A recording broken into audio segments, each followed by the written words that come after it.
I think we should just give ourselves some grace. You know, we might have those really hearty, delicious, nutritious meals, but then it's totally okay to allow a couple times a week for these faster things. Even our fast meals are just 10 times better for us than a fast food restaurant. The time and the money, it just makes way more sense to throw together something, even if it's not, Pinterest worthy.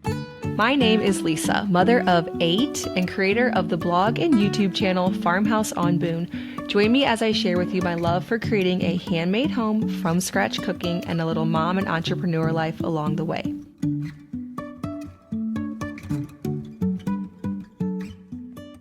Welcome back to the Simple Farmhouse Life podcast.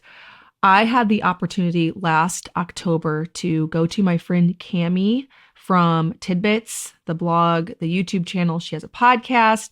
She's been to my house as well. We've made it sort of an annual tradition to get together. We first hung out at a blog conference I want to say 7 years ago at this point, maybe.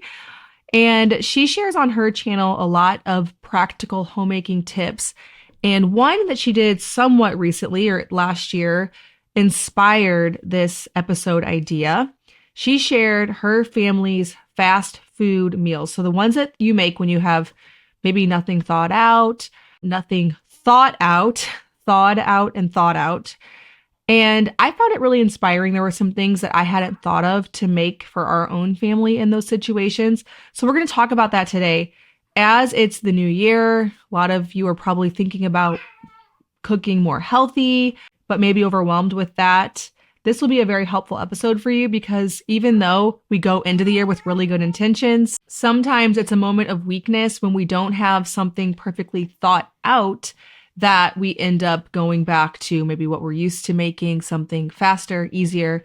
Healthy food can be fast. So let's dive in and talk about this with my friend Cami from Tidbits. Cami, welcome on the podcast. I just did a little intro and told them about the topic, what we're going to talk about today, that was inspired by one of your recent podcast episodes that you did for your channel, which won't be so recent. This is coming out right at the beginning of the year, which is a great time to start talking about how to not fall off the wagon with healthy eating. And a lot of your tips are going to help people to do that. So let's start with introductions. Tell us about you and your podcast and your blog. Yeah, you bet. Thanks for having me on, Lisa. It's always fun to talk to you. I prefer in person, but this will work. Yeah. So I have a blog and YouTube channel called Tidbits and Company. And then just recently this year, I started a podcast called The Keeper of the Home Podcast, which you can find on my Tidbits and Company channel. It's hosted over there as a video as well. Or you can just look up your favorite podcast platform and it should be there. But I really love to encourage homemakers, those whose jobs are keeping the home, whether that's their part-time responsibility, full-time, however it looks. I love to just show up and inspire the homemakers and encourage them in this path, as well as give them a ton of ideas for maybe decorating their home, cooking healthy foods, and all that good stuff. I just, it's my joy and passion to show up here and encourage all of us in this really noble work. Yes, and it is. But sometimes it can be challenging, especially when you're trying to cook from scratch. It can be overwhelming, especially when you first start. You don't know all the steps or maybe what to keep on hand or how to do it frugally.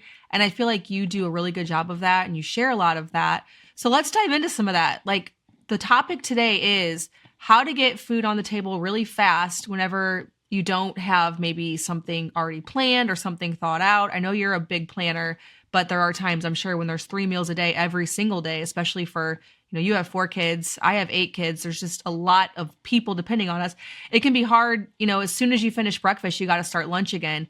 So let's talk about the first thing is what ingredients do you keep on hand so that you always can have a home cooked meal thrown together no matter when it is? Because that's like the most important thing, a well-stocked pantry. I totally agree with you. And I feel like if you have a well-stocked pantry, you don't need anything fancy. You don't need pre-prepped meals and packages, like the basic staples. You can almost whip up anything. And I actually, if people really want to get into specifics, when I did this blog post and YouTube video about fast meals to get on the table, I created a printable full of like staples that Oh, nice. yeah, that you can just make sure you have on hand at all times. Just stock those up, even if you don't have time to plan the menu. And yes, I'm a planner, but so many times a week comes by and I don't have a menu planned, I'll be honest. And so just knowing that I Well, have... it's such a treadmill, you know? It is. It is. Every week you got to think about it. And sometimes I just don't have the brain space, to tell you the truth. So I do have printables like with like my pantry staples, but I'll mention some here for the listeners to just kind of get them thinking. So when you want to think of your pantry, again, just basics. If your family loves pasta, make sure you have a stash of that, whether you use like brown rice pastas, traditional pastas, whole grains, just make sure you have stocked what your family loves. Keep on hand some quick sauces to throw together. We like to can and preserve our own, but I'm not too ashamed to also buy like, canned marinara sauces or Alfredo or tomato sauce, pizza sauce.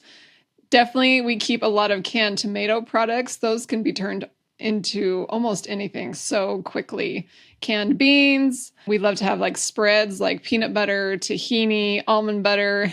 Have rice, oatmeals, flours, pumpkin puree. That's a popular time for that now. Definitely have a lot of that. And then maybe salad toppings and dressings, coconut products. Really, that's, if I were to walk you through my pantry, that's basically what would be in there. And then as far as like fridge and freezer foods, definitely have all the dairy, milk, cheese, yogurt, sour cream, cream cheese, butter. You can whip up a lot of amazing meals quickly with those things. Eggs, deli meats, frozen fruits in the freezer. We keep a lot of those if I just need something fast and we're looking at maybe going to the fast food restaurant or whipping up a smoothie or a smoothie bowl. I would gravitate more towards that, especially if you have a freezer full of frozen fruits, frozen vegetables.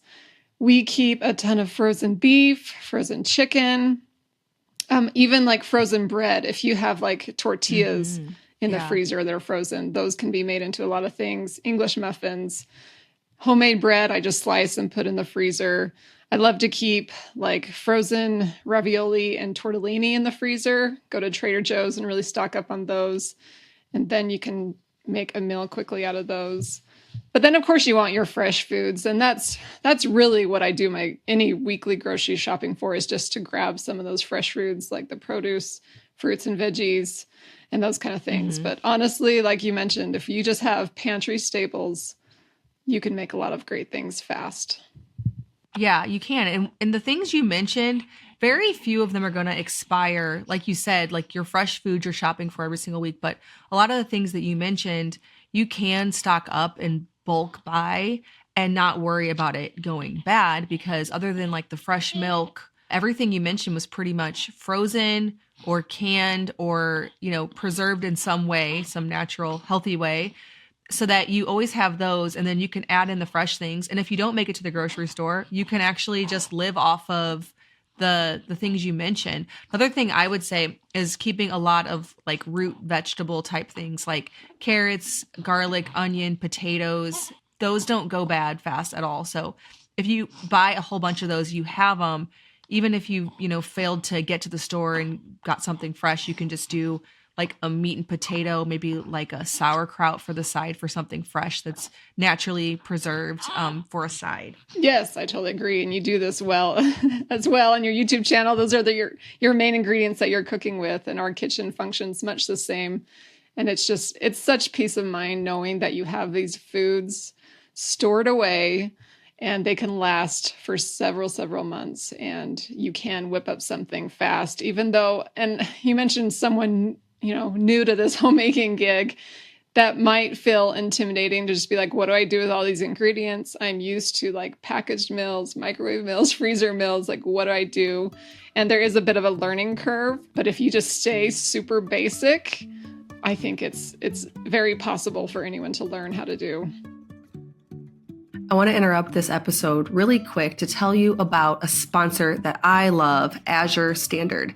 This week, my Azure Standard, my monthly order, is coming. The way Azure Standard works is it's a co-op, basically, where you and several other like-minded individuals who prioritize health and quality products pool your order together for discounts, for more direct sourcing, and you meet at a location to your Azure standard drop to get these goods into your home. So for example, I have 2 different Azure standard drop locations within 30 minutes of me. Both would be pretty convenient. I could also start one in my own area if I wanted to. Just to give you an idea of some of the things that I source on Azure Standard that I feel are a really good price, that are staples in my kitchen. I got an organic 25-pound bag of all-purpose flour. I ordered wheat berries for my mill. I ordered animal feed for our chickens and our dairy cow. So much fresh produce. Azure Standard on their website, you can go through and see what is currently on sale. Usually that will have to do with what is currently in season. So I think I'm getting carrots and apples. I'm trying to remember what else is on my order this time. So much stuff. I planned it to where hopefully I'll have to barely go to the grocery store between our homestead and my Azure Standard order, not for, just like a couple times in a month because of how much I planned to put on my Azure order. They also have spices, any bulk grain that you can think of, household products, oil, honey, just about anything you can think of, but with a natural and organic version. You can also get organic dairy like cream, sour cream, cream cheese. Those are some common things that I like to put on our order when our cow isn't in milk, so I can find better deals and better sourcing. You can head to azurestandard.com to see where a drop location is near you. There's drop locations all over the country, so likely one very close to you. And use the code SimpleFarmhouseWinter10. If you haven't tried it yet, this will give you 10% off, which on top of already having great deals because of buying in bulk and having to be a co-op with other people, you also get that additional 10%. I forgot to mention cheese. I love getting organic and raw cheese and butter on Azure Standard. Again, the code is SimpleFarmhouseWinter10. Go to azurestandard.com to check your drop location and order. That's AZURE standard.com. If you aren't familiar, thanks again to Azure Standard for sponsoring today's episode. Cool. Okay, so let's dive into some of the actual meals. Like whenever you are, say, 30 minutes to dinner time, you maybe were out and about all day or had something really busy, you haven't even thought about it. What are some of those things, and I have some in mind for me too, that you'll just throw together in a pinch? Yeah, I do have a lot of those things. And I think that just having those in your mind, first and foremost, is really important because otherwise dinner's going to come. Everyone's going to be hangry. And if you didn't have a plan and you've got to think on the spot, you really got to have some go-tos. So even if you need to pull out a paper and write those on a list, stick them on the fridge, it can just make that stressful situation a little easier. But I would say my go-tos, if I'm just I need to keep it so simple and just get these people fed, we're looking at baked potatoes. You can throw those in the Instant Pot, which is my favorite appliance for just quick, easy meals. You can throw those in the Instant Pot. 20 minutes later, you have some baked potatoes. In that time, you can kind of prep some toppings. I like to throw in vegetables, saute some bacon really quick, grate some cheese, and then on the side to that, to get more nutrients, just really simple, slice up some bananas and apples or whatever produce you have in the house. But baked potato bars is a frequent go-to for us because like you said, we keep those root vegetables on hand all the time. And then Lisa, I love your sourdough crust recipe, where you just layer the sourdough straight onto a hot pan and it becomes a crust. Mm-hmm. No prep whatsoever necessary with that meal. And we use that for so many things, from making breakfast pizzas or date night. I just want to get out of the house with my husband. It's get that crust going and let the kids put on sauce, cheese, and pepperoni, tomatoes, call it good. It's super fast. So that sourdough pizza is a go-to for us. Mm-hmm. Us too. And as long as you have a lot of cheese stocked up and you keep a big starter, you're good on that one. Yeah. And that's where I like to just grate cheese and keep a bunch of that in the freezer because maybe you ran out and then you're in trouble. You can't make up that pizza really quick. So I grate it and keep it in the freezer as well. And lots of frozen pepperoni just so that Ooh, My good kids will idea. always be happy with pizza. So that can be thrown together very fast. But for my Mm-hmm. husband and I, we'll that's our favorite weekend thing to do when we don't want to cook. Make that up really quick and then just scour the fridge for whatever vegetables are left over that week and saute them or chop them up. And that's what we throw on our pizza or for whatever kid will eat those veggies. But that's how we kind of clean out the fridge at the end of the week. It works really good. Mm-hmm. But don't be afraid to think of breakfast for dinner. Yes. I know everyone loves that, but sometimes we think cereal for dinner, and I just don't feel like that's super nutritious. But think about waffles, and instead of just putting syrup on them, think about what fruit you can top on them. Or we even love more savory waffles, and we'll put a spread of tahini, a fried egg, chop up some avocado. You could really build a creative base just from waffles, pancakes, breakfast burritos. Everyone loves breakfast for dinner, so I think there's some great options. Yeah. Another one I always turn to is tacos. Even if my ground beef is frozen, it's amazing how fast you can pull that out of the freezer, thaw it under some hot water, just put it in a skillet, and it browns up really quick. And tacos are always a hit, super easy to throw together and super fast. Yes, yes. I agree. Ground beef is such a good staple for the freezer because of that. Especially, I made a mistake this last time that we ordered a whole cow from my sister. When I talked to the butcher, I said to put all of my meat into 2-pound packages because we eat at least 2 pounds. But I wish I would have gone back to the 1 pound like I did before because of how fast it thaws. That's such an advantage because you just gotta, like you said, some hot water, put it in there. Even if you don't do that, sometimes I'll just put it into a Dutch oven with the lid, add some water, and let it kind of steam out really quick. It thaws so fast. It thaws so fast. That's a good point to not do 2 pounds. That would take it much longer. Yeah, I made that mistake this time, not really thinking about how I use ground beef, which is almost always I didn't think about dinner, and that's why I'm using ground beef. If I wanted to make something that I actually thought through, it's probably not ground beef, but ground beef is in there for that insurance of I can quickly thaw this out. Another one for me is, I guess it's breakfast for dinner, but our something we've been doing a ton lately is biscuits and gravy because the sausage I buy, it's from my sister's farm. It's in 1 pound packs. I can put it in some water and it thaws in way faster, I guess, because of the fat content than the ground beef. Yeah. And so then I just brown up 2 pounds of sausage, add a little bit of flour into the grease, add some milk, cook it a little bit till it's thick, and then make some einkorn biscuits. And then we always serve it with a side of scrambled eggs.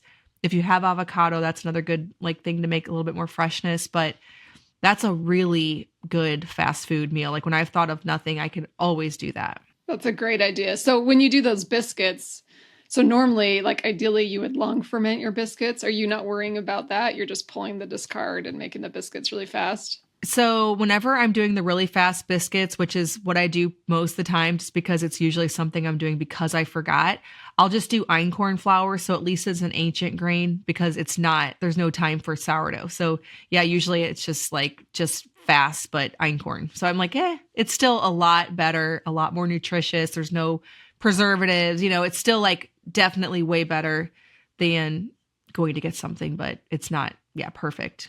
So I love that. That's a great idea. But you think about that compared to fast food, that is 10 times of a better option cost wise and for nutrition. It's just way better option. Yeah, I always think it's so funny how we deal with stuff that's from the store, healthy items. So for example, sometimes I'll buy those Bobos. They're a snack food or a Lara bar. And because it's a grocery store food, I give it so much credit. I'm well, check it out. It only has, these ingredients. But then whenever you're at home and you bake some cookies, you almost feel kind of guilty for it. But if it was packaged up and it said organic cookies made with einkorn, paleo chocolate chips, because I get these paleo ones from Thrive Market, I would be wow, these are so great. But then when it's at home, it's it's always that from home, even Right. Whenever, you know what I mean? We're wow, they didn't put anything super bad in these. Therefore, it's a good snack. Right. But you can definitely control your ingredients a lot better when you have a fully stocked kitchen and staples, and you can feel much better. Even those like guilty pleasure treats are going to be better. Yeah. Well, we were talking about that the other day because my daughter likes to make cookies all the time. And Luke's like, yeah, but we shouldn't be making, and he's right. We shouldn't be making them every single day. But it's funny because everything in it's like organic, ancient grain, all, real low sugar, made with coconut sugar or whatever. And, yeah, you can even make cookies healthy whenever you're doing it from home with a well-stocked pantry of quality ingredients. I agree. Okay, so what kitchen appliances? You already mentioned the Instant Pot. What are some other things that you feel like really save you time in a from-scratch kitchen? Honestly, I don't get much more complicated than that. I would say our blender. We use a Vitamix. I finally just bit the bullet. I'm like, we keep going through cheaper blenders every few years. So just this Vitamix has lasted forever. But a blender for like soups, smoothies, it can make anything so fast. So the blender and the Instant Pot, I would say, are my top appliances. But beyond that, an oven, a skillet, and I think it's pretty simple because, again, these meals are simple. So you don't need to look outside for really complicated appliances to just have simple meals in mind. Something that we use, I would say, just about every day is an immersion blender. So like just today, we made just a simple chicken. And what else do we have with the chicken? I feel like it was easy, but I can't remember even what it was. And that was just today. But we wanted to serve it. Oh, mashed potatoes. We wanted to serve it with some kind of gravy just because it's just really good. And so we sauteed up some onions and butter, add a little bit of flour and milk and made a gravy. But we used the immersion blender to make it nice and smooth. I find uses for that thing left and right. Oh, I agree. And it's just so convenient. Mm-hmm. But I'm with you. Like, I'm trying to think of what other things I have that I feel are crucial, but not very many. I'm not a super big gadget person, but certain things. I do use my KitchenAid a lot, but I wouldn't have to. Right. Like, my favorite bread recipe doesn't use it. And I would say we have an air fryer, and my kids use that probably more often than I do. They love to just chop up a potato and make fries out of there, and it's really good. But but that is one that's maybe not as necessary, but it does come in handy if you're looking for something. And especially if you don't want to use a microwave to warm up your foods, just mostly because that zaps a lot of the nutrients out of it, which is why we've gotten rid of ours. So getting out of the habit of thinking that fast meals only come from the microwave, there are other appliances, maybe little countertop convection oven or the air fryer that are really great to warm things up or cook them very fast. Oh, yeah, that's a good point. I've never used the air fryer, but I have been tempted because people talk about the potatoes and it actually tastes fried, which is great because, we do frying in our house and I love it, but it is a mess. It's more of a mess than a lot of the other methods of cooking. Yeah. I got one this last year and like I said, the kids use it more than I do, but it's a pretty good appliance. Yeah, that's good to know. Okay, so we mentioned a lot of fast food things. What are some of your staple meals if you have thought it out? And then what does your method of meal planning look like? Sorry, let me think about this for a second. That's a curveball because I didn't put that on the outline. I was just thinking about it when we were talking about... Yeah. Well, earlier we were talking about like keeping things simple. And I was thinking about how like tonight for dinner, we're having a brisket. And I'm going to cut up a whole bunch of different vegetables and throw them on a sheet pan with some oil and put them in the oven. And then I have a sourdough loaf that needs to get baked that I prepped yesterday. It's been in the fridge. And I just love those simple, hearty, cozy meals where I have the meat stocked in the fridge or the freezer. I have to get it into the fridge for it to thaw. I have the root vegetables stocked. I have tons of flour, so I can always have bread going. But I did have to get the bread going yesterday.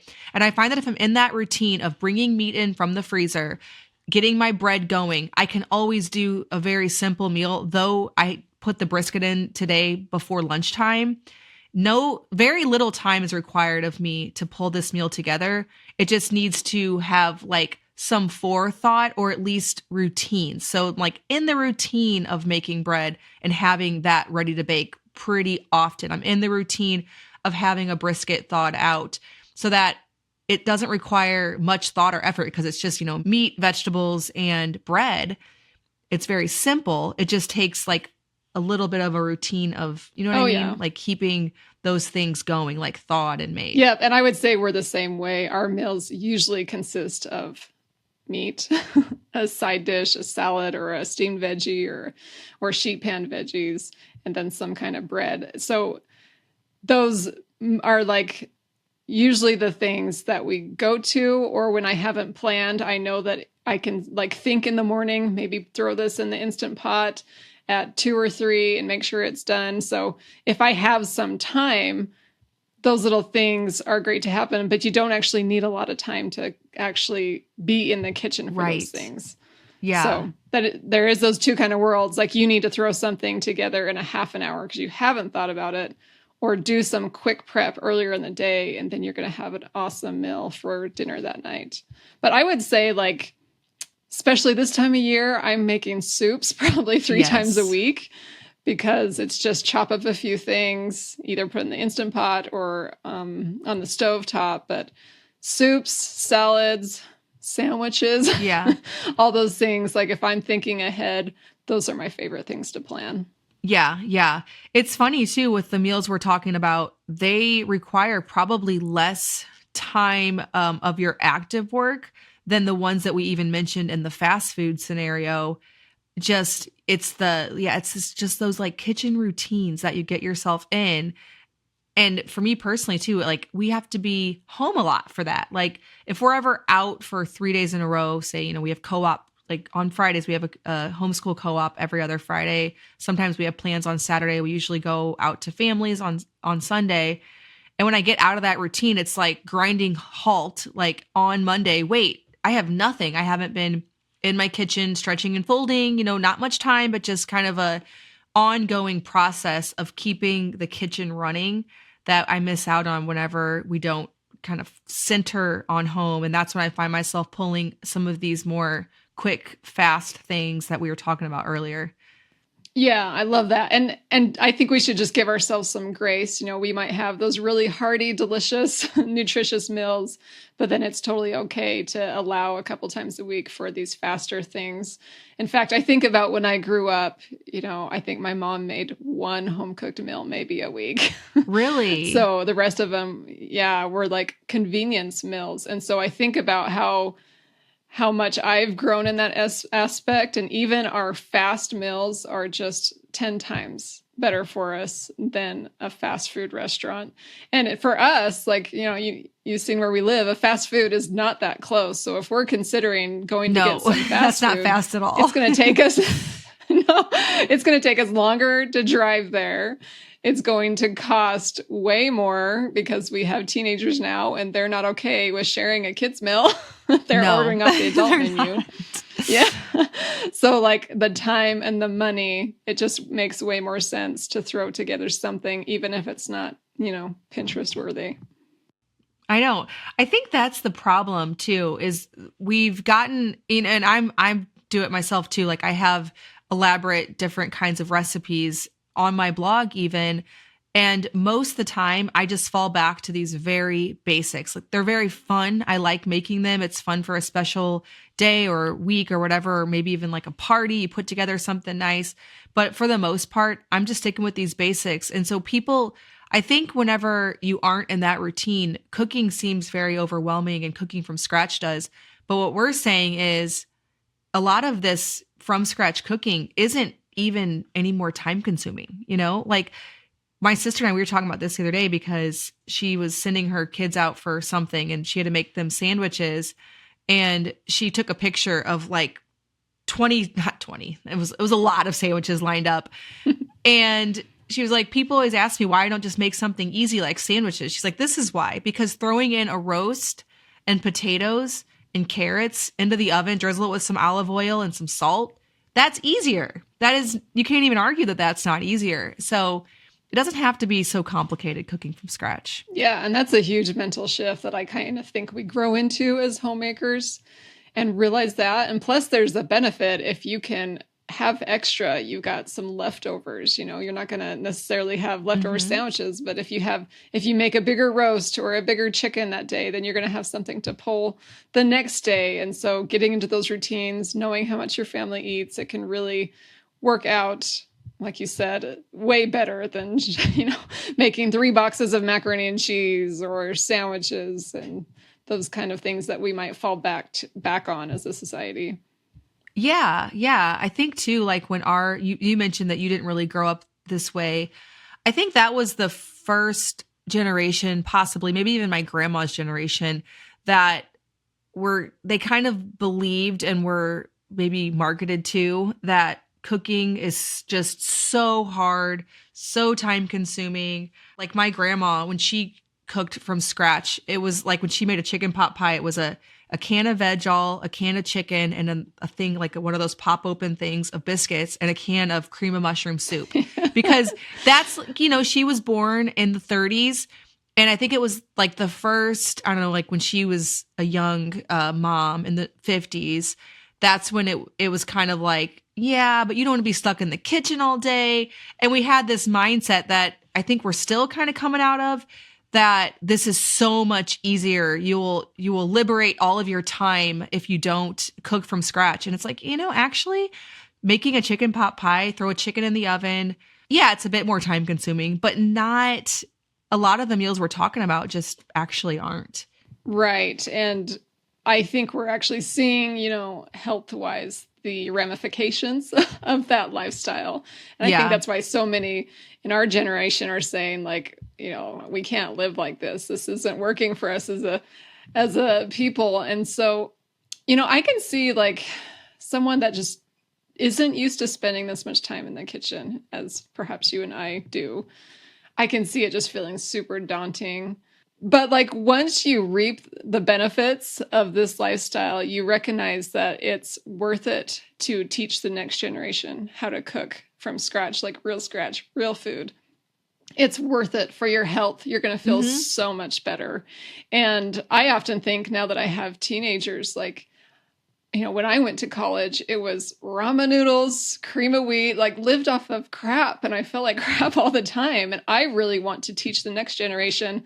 Yeah. Actually, even when you're on your own, healthy meals can be so easy. Make some quick oatmeal packets yourself instead of buying them, or make a big batch of soup and eat that every night for dinner. You're only going to cook once, and then you're going to get all these nutritious meals. So once you like see the benefits and see the impact it has on your family, that time in the kitchen becomes like one of your greatest investments and one of your greatest pleasures, which is kind of new for me. I'd say before like the last 2 years, I kind of dreaded being in the kitchen. I felt like I'm just so tired of cooking and all that. But once you like get this mental shift of what an honor it is and what a gift it is for your family to provide them with these nutritious meals, it becomes one of your favorite things. And you might just have to like force yourself into it to actually feel that. But then you get rolling and you realize it's such a good thing for you to do in the time that you've been given. It is. And you can be so creative too. I find it fun. Like today, whenever we were making that chicken, we did like a little fried chicken where I love using, and we're just so into it, where I do sourdough breadcrumbs and we just dip the chicken in it and then fry it. And my daughter wanted to make a gravy. And so that was a good, she knows how to make a gravy, but we kind of ran over the basics. Like gravy is a fat with a little bit of flour and then some kind of liquid. You can use a broth, you can use a milk, you thicken it. Just having those basic kitchen skills makes it to where you can take your creativity and you can do anything with it. You can make a mushroom cream gravy or a brown onion gravy or add in, parsley from the garden. There's just, once you have the basics, it doesn't feel so daunting and overwhelming because you're now free to make it your own. You don't really have to follow every recipe to a T. Once you dive into that world and you learn, you're able to actually have fun with it. And it feels, anytime you feel overwhelmed by something, it's usually because you feel like you don't know what you're doing. And the more you do it, you're going to know what you're doing. Yes. And I feel like I actually don't have as much fun in the kitchen when I have to follow a recipe. That's when I feel like I don't have the mental space to like follow these step by steps. But it's just amazing when you get to this point that you can be like, okay, we're going to have, let's say, lasagna for dinner. Oh, we have some leftover ground beef because I did a big batch, or I can brown it up really quick. Or, oh, I have some canned tomatoes. I know that if I just saute some onion and some garlic and throw in some herbs, there's my marinara sauce. So like, okay, what cheese do I have? Mozzarella, ricotta, let's throw that in there. Like, that is so much fun. But if you're going to put me in front of a recipe at the end of a day, my brain's kind of like, I'm too tired for this. Yeah. So, and there's this like point, if I can just encourage anyone just to keep going, follow those recipes with the idea that you're teaching yourself how to cook so that at some point it can be a creative endeavor. And that is really when it gets super rewarding and when you can feel like you can throw together something really fast. Yes, like you just mentioned, having all of these random things, seeing them and knowing what to do with it instead of the other way around, having a recipe and then do I have all the things that the recipe requires? Because, you know, unless you planned, you don't. Being able to have the freedom to see what you have and then turn it into something that's very delicious and edible and look like it could have came out of a cookbook is a skill that you do foster over time by following a lot of recipes and learning the basic construction of anything, like what goes in a casserole, what goes in lasagna, what goes in a marinara. So that if you have, you know, tomato here and a little basil or whatever, you know what you're doing. And then all of your ingredients become something and you don't have to, I don't know. I think I used to, like when I first started learning to cook, I wanted to figure out, like I had to perfectly meal plan because I didn't know what I was doing. And so if I didn't have one ingredient, I was completely lost. Yeah, I agree. You just kind of scrapped it and like, oh, I don't have everything for that recipe, so I can't make it. But in reality, you can get creative. Yes, and that's again the importance of just stocking up a pantry. Yeah, with the stock that you have, because inevitably, even with a stocked pantry, there's going to be something you don't have. Like for example, if you're making a chicken pot pie, you should have carrots, onions, garlic, peas, and maybe you don't have peas in the freezer. You just do more carrots, add some celery, like you know what's going to taste good and what herbs and what, you can complement it. Or say you don't have any broth made and chicken pot pie calls for broth and cream. You can just use milk and a little bit of flour to thicken. So, you just know what you can do. Yep. And it makes it really fun. It does. Let's talk about natural skincare.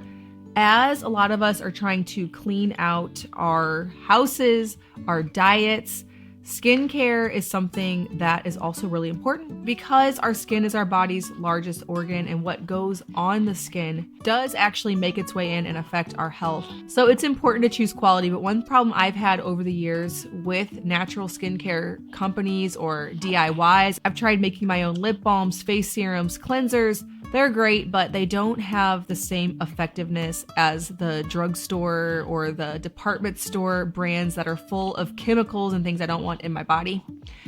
Tubes & Co. is an organic skincare company.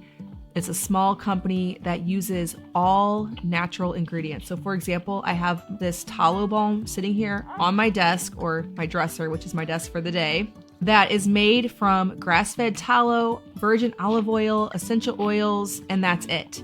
It's super luxurious on my skin. I love it during these colder months because my skin tends to dry out and look really lifeless, but this product really nourishes it and brings it back to life. I also love Tubes & Co. makeup. I currently have on the Tubes & Co. eyebrow pencil, which is my favorite thing, the primer, the foundation, the mascara, for a really simple, low makeup, but yet not just my bare splotchy face look.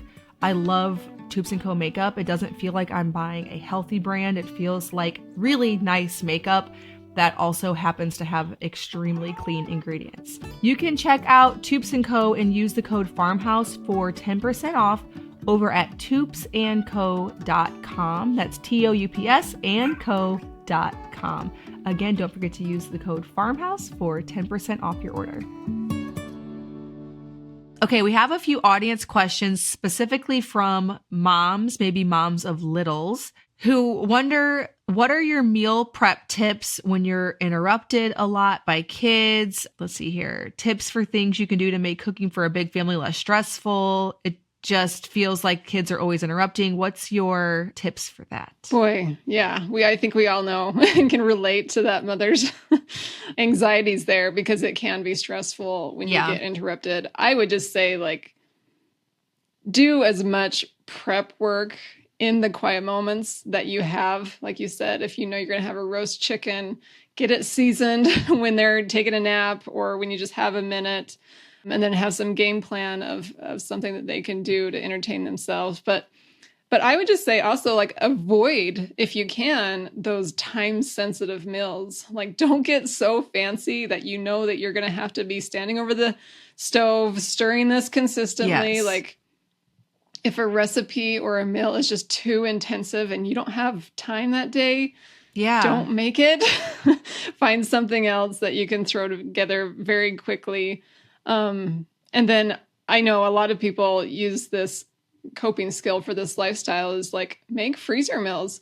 When I had really littles, my sister-in-law and I would actually team up, and she would make like 10 freezer meals, and she'd double them. So there was one for her family and one for my family. And I would do the same. And then we would switch these meals. That's kind of like how I survived those years, is like partnering with people, getting help, thinking ahead. Like, normally I would like maybe send the kids away or have the husband take them on the Saturday. And that was my freezer meal prep day. And so that's one thing that I did to survive that. But again, when you've got little kids, they're picky anyway. So don't try to become a culinary artist, for them, unless that's something that you absolutely want to do. But just keep it simple and try to utilize those times where you think you might have a moment to not get interrupted. Yeah. One thing I've always done too is just containment. If I can contain the toddler or the baby who's, 10 months old, trying to crawl everywhere, have a gate in my kitchen, they're loud, they're into things, but I can still watch them and keep cooking. So it doesn't, necessarily require me to. Now, of course, there's definite interruptions. Like, I need to get the baby in the wrap and carry on. But like you said, I tried to, like this morning, I had a little time in the kitchen. Victor was sleeping in my wrap. I made lunch and dinner all at the same time. So we have dinner in the oven. It's been at like 300 degrees or 275 or whatever all day. And then I got lunch prep. So just, using those chunks of time that you have, get as much done as possible during that time. Don't stop. If the kid's still sleeping, make dinner. If they're still sleeping, make breakfast tomorrow. Just keep going and get it all knocked out. I love it. Yeah, and you're definitely in that phase more than I am. But also, like, if you have older kids, teach them how to help you in the kitchen, even for the smallest tasks. And as they grow up, it is going to pay off big time. You can basically say, hey, I've got a meeting or I've got to run somewhere, and your teenager can throw together a meal. And it's like those moments really pay off by teaching. I'd say, like, start them at age 5 or even smaller to help you. And it will help you in the future to kind of balance those stressful moments. But I also feel like so much of that is like your mental space. You can look at that time where you're stressed, you're trying to prep something, you're getting interrupted, kids need you. You can look at that and get super frazzled, or just change your mental thinking and just feel grateful for this crazy life that you get to have, and embrace it and realize that no one is actually expecting perfection from you, and try to not let those moments get you too frazzled and too stressed to where you don't actually enjoy this amazing work that you get to do in your home. That is a very good point, and very difficult to think about in those moments, but also good. Good. And, a lot of times if you can't in the moment, you can later and get some perspective on it. Now, you mentioned picky eaters. What do you do about that? I have a couple that are extremely picky still, and I just think, are they ever going to grow out of this? But I think all of us moms are going to face that. And I often think, and it especially works great on these fast meals, is to try to think So you're preparing something, but how can you deconstruct that meal for that picky eater? Like maybe they don't like meat with their noodles and the sauce. Like deconstruct it, let them dip stuff in the sauce, or, like trying to separate things, I think has helped with my picky eaters. I also just to try to make dinner a positive experience every time. And I always have to remind my husband of this when he makes dinner, but like no matter what, put something on their plate that they're going to eat, whether that's a sliced banana, a piece of toast, like don't make them like sit down to something that they can't even fathom choking down. And then they're hungry, because then you have to look at this and think, oh, okay, well, am I going to feed them after? Are we going to get in the routine where they know that I'll feed them something else? Like dinner time is dinner time. And I want to make sure they at least get something in their bellies for whatever meal so that they can get through until the next meal. And I think that helps. But another great tip is get them involved. My little guy, like he's super picky. One time I made gnocchi and he wouldn't touch it. He thought it was just disgusting. Whereas then we came across a homeschool lesson where he actually got to make the gnocchi and he like gobbled it up, So getting them involved. If you have a garden, show them that process. And I find that it can almost get a picky eater to try just about anything. That's a good point. I have probably really only one that I'd consider picky, but I make what I make. And I'm like you, like I hope that I don't try to go too crazy that there's just no possible chance, or if there's some way that they're going to like it. Like for example, today, we made that onion gravy. We put like 3 onions in it. It was, it's a strong flavor. And I just didn't I put all the fried chicken into the gravy, topped it with parsley. I just didn't put his in there because, I don't need to prove a point, like he's going to eat the chicken. He loves that chicken. He's going to eat the mashed potatoes. But if he doesn't want it smothered in the gravy, so be it. Yeah. That's fine. Yeah. It's not a big deal. It's not a battle I want to embark on. Right. And one of my favorite things is soups. Like I just love soups. I feel like you can pack so much nutrients into a soup. Yes. But if it's chunky and has all these green things, I have a couple of kids that won't eat it. So what I do for that is you just blend it up and make it a chip dip, or, throw cheese and crackers on there and then they'll eat it. So just try to present it in a way that is more palatable for that picky eater. But you're not going to win every time, you're just not. So So you just keep exposing them, and eventually you'll find you have a teenager that will just eat way more than you can put down and to keep them going. And it's pretty amazing to see that transition. I'm with you though. I don't want to make a habit of like, I'm going to make you something different. I'm not going to do that. There's usually a way that the thing that I'm already planning to make can be, accommodating to an extent. I'm not gonna go all in on like making a separate thing, but I can leave the onion gravy off of one kid's meal. That's fine. And I also feel like there's so many things you see they're going to grow out of. And so if your child's extremely picky and like you said, you keep exposing them to different things, I think even the pickiest of kids eventually grow out of it. Right. And I love actually seeing my kids, they are not used to fast food. It may happen on a rare occasion when I'm out of town and dad takes them to fast food, but it's so funny to me, like when they're presented with those typical, American diet foods, they won't touch them. They think they're absolutely disgusting. Really? And so I can sit there. Yeah, it's amazing. I can sit there and say, oh, my kids are so picky, but it's actually like you're actually refining their taste buds by exposing them to different foods. And I just think it'll pay off eventually. I agree. Okay, last question from the audience. What are your tips for cooking on a majorly tight budget?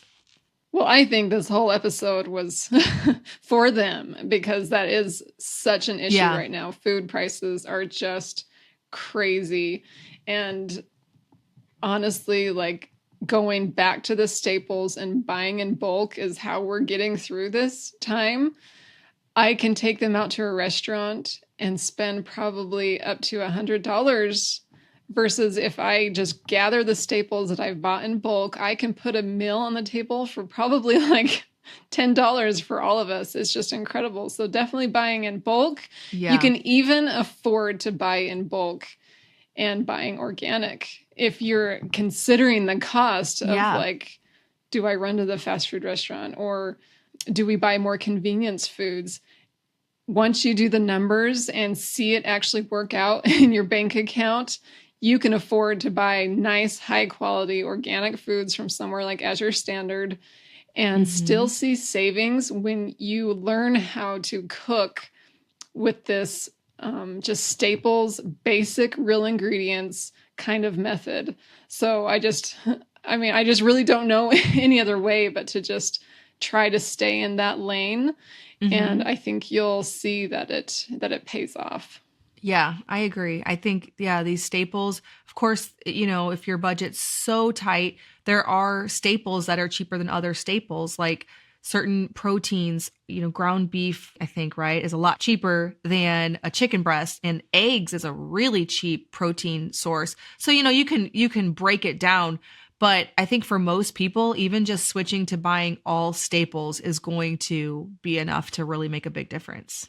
I think so too. And you might even consider, like, if for Christmas, especially coming up, or any birthday, if you're just really overwhelmed by this super tight budget, start asking for gift cards to grocery stores or ask for food for gifts instead of other things that you may not need as much. That is a way to kind of navigate a really tight budget. Yeah, people ask you what you want for Christmas, say Trader Joe's or Azure Standard gift card or whatever is in your area. Hey, I'd be like, that would be my idea of the best Christmas gift ever. It sounds awesome. Yeah, seriously. Awesome. Well, Cami, tell us where we can find you and where we can find your printable that you talked about for stocking the pantry, your podcast. Yeah, I would love to have your viewers come and visit me over at tidbitsandcompany.com. And then my YouTube channel is the Tidbits and Company. And I will share a link with you, Lisa, if they want to sign up. That all my printables are inside my Tidbits subscriber library. So if they just go to my homepage, they'll see a sign up where they can get access into there and right away get that printable. But I also have a shop full of great things to support the keepers of the home. I love linen, so I make a lot of beautiful linen products that sell. I have planner printable pages. I do classes. We have an emergency preparation class and a homeschool exploration class out right now. So lots of great stuff over at tidbitsandco.com if you want to shop with me. But if you just need inspiration and information, I've been working for over 10 years to compile as much good stuff that I know and that I enjoy to support homemakers. So much good information over at tidbitsandcompany.com. Awesome. And the Keeper of the Home podcast and the YouTube channel. So thank you so much for sharing with us. Lots of good information and inspiration. Way fun talking about this with you. I really hope that it encourages a lot of people to enjoy cooking in their kitchen. I think it will. I know it will. Well, I hope that you found this episode inspiring for your own food journey, trying to be more frugal, healthier, eating at home. I think that she shared some really great tips. If it is your New Year's goal to start a sourdough starter, don't forget to check out my sourdough course. It has a book with all of my sourdough recipes, instructions on how to start your own starter, troubleshooting, pretty much everything you need if you want to grow your sourdough skills or start from scratch. There's also a Facebook group, so it's a great way to ask questions while you're on your journey. You can find my course over at bit.ly/farmhouse sourdough course. And as always, thank you so much for listening to this episode of the Simple Farmhouse Life podcast.